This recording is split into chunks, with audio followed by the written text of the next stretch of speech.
Hi everyone, welcome to the next edition of the Rinse, Ride, and Repeat. Today we're finally going to get back onto Raven here. We had a slight issue with Raven being about this far off the deck, and I needed to get the back wheel off the ground to be able to rotate the wheel to set top dead center so I can check the timing module. It's got a high 4 ignition in it, so we finally got that. What I did was, I'll show you a clip of it. What I did was I took a piece of 2x6, put some screws through it, or in it, put that in the slot on the tray that's removable from the table, then flip that over, put those screws in the slots, and then strap the board down so it wouldn't slide forward anymore when I tried to roll the bike up on. So I rolled the bike up on, it went up on the board, we're all strapped down, we're ready to go. So stick with us, let's get this sucker running. So there's my board solution, because this bike was so low to the ground with those short shocks on it that I was not getting that under that frame. So now we're up on the board. I might even refine that little thing a little bit better so we have it for these low sitting motorcycles. And so that's what it was. And I got her up on there and we're strapped down now. So let's get that spark plugs out and get this thing into 5th gear and roll it over.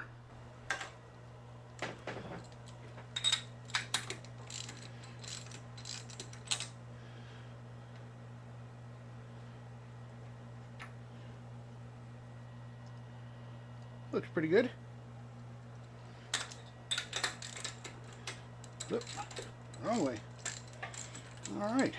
Sorry about the delay, folks. I haven't been feeling too well, and then there was a lot of stuff going on in the world, and then this was fighting me to get it up off the table there. So I didn't really put too much time and effort into this. That one's a little blacker, but we'll clean that up and see when it fires what it does.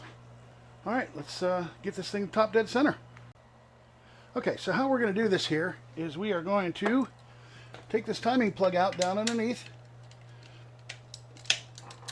It's the biggest Allen you own. All right. Okay, here's our timing plug. And what we're going to do is we're going to look through this hole as we rotate the back wheel. And there should be a slot on the flywheel. We're going to need a flashlight. But I do believe for a 1987 FLH Evo that it is a vertical slot and that is top dead center. So we're going to set that and then we'll check it in the, then we'll check it in here, right? And if you put a wooden dowel in there, just a little bit, and it stops right there, you can actually even put a flashlight down in there and see if the piston is like right there. So we'll try a couple things here and get her set to top dead center, and then we'll move on.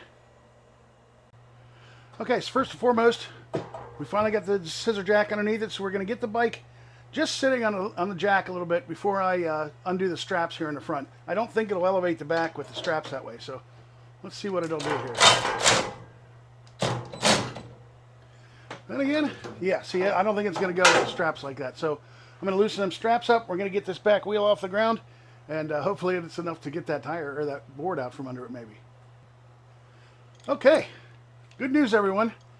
We got the wheel about an inch off the ground. I think I can even pull that board out. Almost. There we go. So there's my board with my screws in it and my cut, my edge, because boy, that's murder to try and push that bike up over the edge of that 2x6. Look at this crazy ass hair I got going on here. Trying to grow it in, and this is that midpoint where it just looks like hell all the time. So we're up off the ground. We're in first. Let's get it up into gear here. There's second. There's third. There's fourth. And there's fifth. Okay, so we're in 5th gear. We're going to try rotating this engine, and I'm going to show you inside that hole after I look up in the manual, just to be certain that it's a vertical slot. Some of them are 2 dots, some of them are a horizontal slot, so I just want to be double super certain before we do this, or it's all for nothing because you're not going to be in time.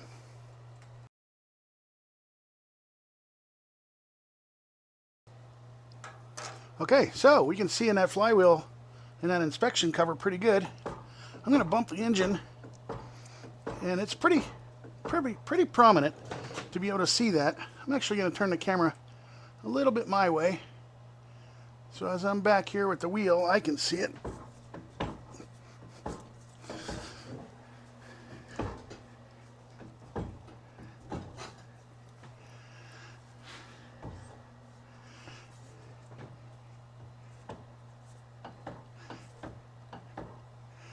No, nothing yet. Although, okay, that's just a reflection off the flywheel. God only knows what this thing has in it. Let me turn that a little bit more towards me. Oh, now I can't see it at all.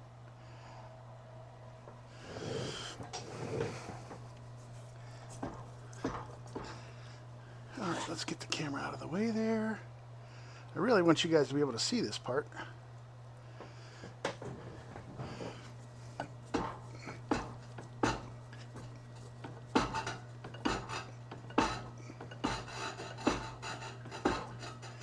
Ah, there's a dot. We don't want a dot.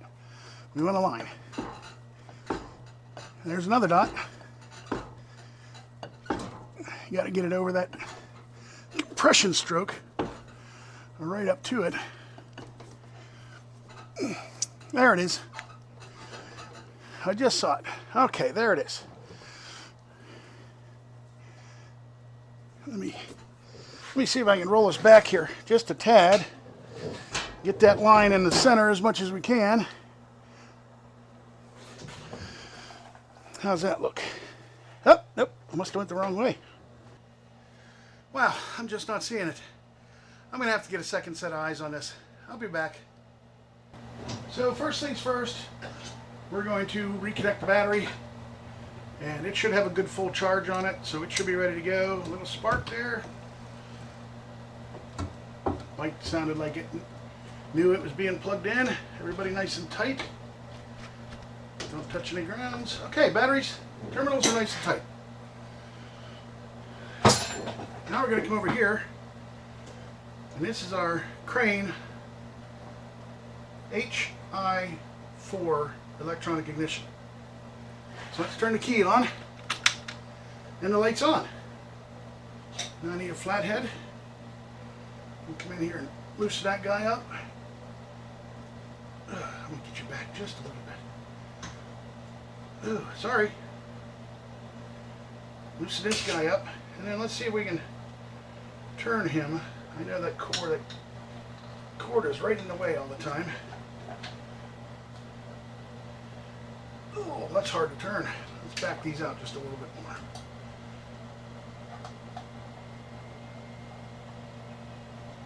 Can we turn this sucker now? Okay, so it's all the way clockwise and the light is still on.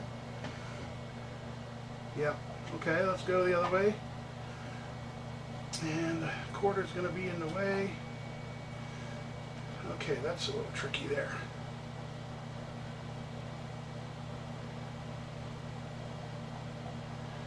Okay.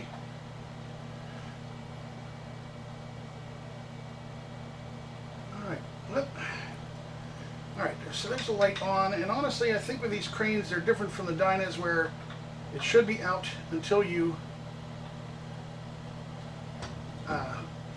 the light should be out until you get your mark, and then it comes on. I think I'll have to verify that. But we got those snug down. Dip switches look to be in okay. Alright, let's see, let's back off here and we'll give her a try. Okay folks, here's a moment of truth. We got the fuel bottle lined up. I'm just going to put this in selfie mode for real quick. We got the IV bottle set up, and we got gas, and we got a good charge on the battery. So let's see what she does. Are we ready? I'm ready! Key on. Plugs are in. Remember, the thing's in 5th gear, so we got to pull the clutch in. Turn the engine on. Choke's on. Here we go. Oh, there's a little put-put.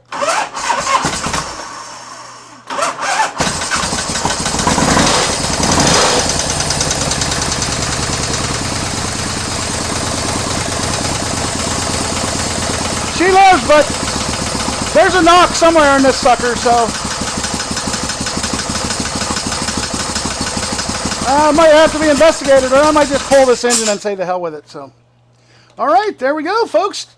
Ta-da! Had to get that back wheel off the ground, had to set that timing, had to set it to top dead center. That's what needed to be done. So, Raven's up and running, to a point, and We're going to investigate that knock, I think, and see if it's not anything too bad. But to be honest, I got Gray sitting over there that with this bike's engine, and it is fall, and everybody else is safe. Lilith is in the basement with the Sportster all tucked away. Lori had an eye surgery, so she can't ride anymore this year. And oh, I'm sorry, yeah. And Rusty's in here, Gray's in here, Raven's in here, and Beauty is down by the basement door in the covered up with the cover because I had the driveway paved last week. So I think we're in good shape. I'm gonna give this stuff some thought, and we're going to go from there, folks, so stick around. I think this is going to be a lot of fun. You know, I was going to end the video here, and I got to thinking, well, I want to put the air cleaner on it. You know, they don't always run right when they're not, don't have the air cleaner run on them. And I'm going to pull that oil sending unit and take the Teflon tape off of it. I think I'm not grounding, and that's why I'm not getting any oil pressure on the gauge. And I should probably check the oil, too. I don't think I've done that, because when it was sitting here, it's been sitting for a few years. All the oil just drained right past that check valve, and it's in the bottom of the engine. I'm surprised it didn't sump all over my table when I first started it. So let's go see and check that stuff out. See if we can get some oil pressure indicator. And it seems to be going okay, and it hasn't exploded or screeched up to a halt yet. So let's see what goes on. Hello again, folks. This is actually the last part of this video. So I changed the sending unit, and that didn't help. You know, it's just, I think the sending unit's bad, so I bought a new one. It's on its way. And we still get a horrible ticking on the top, which is maybe just a lifter, maybe just an adjustable push rod. So I'm going to check those. So check this out. Every push rod is covered with old grimy oil. Nothing fresh. So that tells me that I'm either not pumping oil or these sat out too long.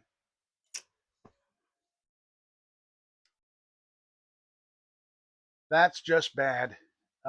This thing seems to be running okay.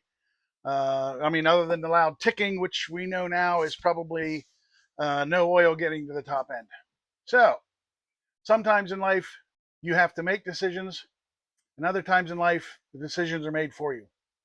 So earlier today, I was kind of trying to figure out whether I wanted to investigate the tick in this thing and fix it, tear it down, find out what the ticking's all about, fix whatever's wrong. But on the other hand, the plan is to swap these engines out anyway. So there's that decision made. We're going to pull this engine. That's coming up next. So we'll see you next week, and we'll definitely have some progress with old Raven here. But that engine's got to go. So let's get it gone. Again, thank you for watching Wrench Ride and Repeat. I try to put out a video every week. I appreciate the likes and the subscribes, and you know, throw a comment out. Tell me where you're from and what you work on, or what you like to ride. So thanks again, and we'll catch you next week.